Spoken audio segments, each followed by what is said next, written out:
Eklavya model residential schools నుంచి hostel warden మొత్తం 635 ఉద్యోగ ఖాళీలకు సంబంధించినటువంటి భర్తీకి నోటిఫికేషన్ విడుదలైంది. అయితే పరీక్షా విధానం ముందుగా మనకు ప్రిలిమినరీ ఎగ్జామ్ అనేది కండక్ట్ చేయడం జరుగుతుంది. ఆ తర్వాత మెయిన్స్ ఎగ్జామ్ అనేది మనకు అంటే ప్రిలిమినరీ ఎగ్జామ్లో పాస్ అయినటువంటి అభ్యర్థులు ఎవరైతే ఉంటారో అంటే దీన్ని టైర్ 1 అని చెప్తారు. ఎవరైతే ఈ టైర్ 1లో క్వాలిఫై అయినటువంటి అభ్యర్థులు ఉంటారో 1:10 అంటే ఇప్పుడు మనకు 635 పోస్టులు ఉన్నాయి కదా. సో ఒక పోస్టుకు 10 మంది చొప్పున టైర్ 2కి అంటే మెయిన్స్ ఎగ్జామ్కి ఎంపిక చేయడం జరుగుతుంది. ఆ తర్వాత అభ్యర్థులకు నేరుగా ఎవరైతే టైర్ 2 పాస్ అయినటువంటి అభ్యర్థులు ఉంటారో వీరికి డాక్యుమెంట్ వెరిఫికేషన్ అనేది నిర్వహించి నేరుగా మెరిట్ జాబితా అనేది రిలీజ్ చేయడం జరుగుతుంది. అయితే ఇక్కడ టైర్ 1కి సంబంధించినటువంటి మనం ఒకసారి ఇక్కడ గమనించినట్లయితే టైర్ 1లో మనకు సిలబస్ ఏ విధంగా ఉంటుంది అంటే ప్రిలిమినరీ ఎగ్జామ్లో సిలబస్ ఏంటి. ఇక్కడ టైర్ 1 పరీక్షలో చూసినట్లయితే మొత్తం మనకు 5 పార్ట్లుగా డివైడ్ చేసుకుంటే అంటే 100 మార్కులకు ఈ ఎగ్జామ్ అనేది నిర్వహించడం జరుగుతుంది. 100 మార్కులకు 100 ప్రశ్నలు ఉంటాయి. దీంట్లో 5 పార్ట్స్ నుంచి అంటే 5 భాగాల నుంచి మనకు ప్రశ్నలు అనేది అడగడం జరుగుతుంది. అయితే ఫస్ట్ పార్ట్ వచ్చేసరికి మనకు జనరల్ అవేర్నెస్ నుంచి 10 ప్రశ్నలు అడుగుతాడు, 10 మార్కులు ఉంటుంది. అదేవిధంగా పార్ట్ 2లో చూసినట్లయితే రీజనింగ్ మరియు మెంటల్ అబిలిటీ దీంట్లో మనకు 15 ప్రశ్నలు ఉంటాయి, 15 మార్కులు కేటాయించబడ్డాయి.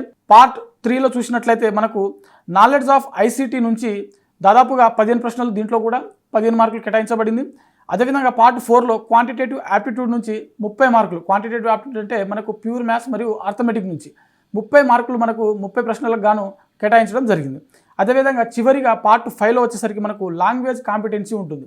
అయితే ఇక్కడ అభ్యర్థులు గమనించవలసిన విషయం ఏంటంటే ఈ లాంగ్వేజ్ కాంపిటెన్సీ అంటే ఏంటంటే మొత్తం 30 మార్కులు దీనికి మనకి పార్ట్ 5లో. ఈ 30 మార్కులలో 3 సబ్జెక్టుల నుంచి మనకు గ్రామర్ నుంచి మనకు ప్రశ్నలు అడగడం జరుగుతుంది. ఆ 3 సబ్జెక్టులు ఏంటంటే ఒకటి ఇంగ్లీష్ నుంచి మనకు 10 ప్రశ్నలు ఉంటాయి, 10 మార్కులు. అదేవిధంగా జనరల్ హిందీ నుంచి 10 ప్రశ్నలు ఉంటాయి, 10 మార్కులు. అదేవిధంగా ప్రాంతీయ భాష నుంచి 10 ప్రశ్నలు. మనం తెలంగాణ, ఆంధ్రప్రదేశ్ అంటే మన తెలుగు రాష్ట్రాలకు చెందినటువంటి అభ్యర్థులు ఎవరైతే ఉంటారో వీరికి ప్రాంతీయ భాష తెలుగు ఉంటుంది కాబట్టి మనకు 10 మార్కులు అనేది కేటాయించడం జరిగింది. సో ఓవరాల్గా ఈ లాంగ్వేజ్ కాంపిటెన్సీ ఏదైతే ఉందో దీంట్లో 30 మార్కులకు 30 ప్రశ్నలు ఉంటాయి.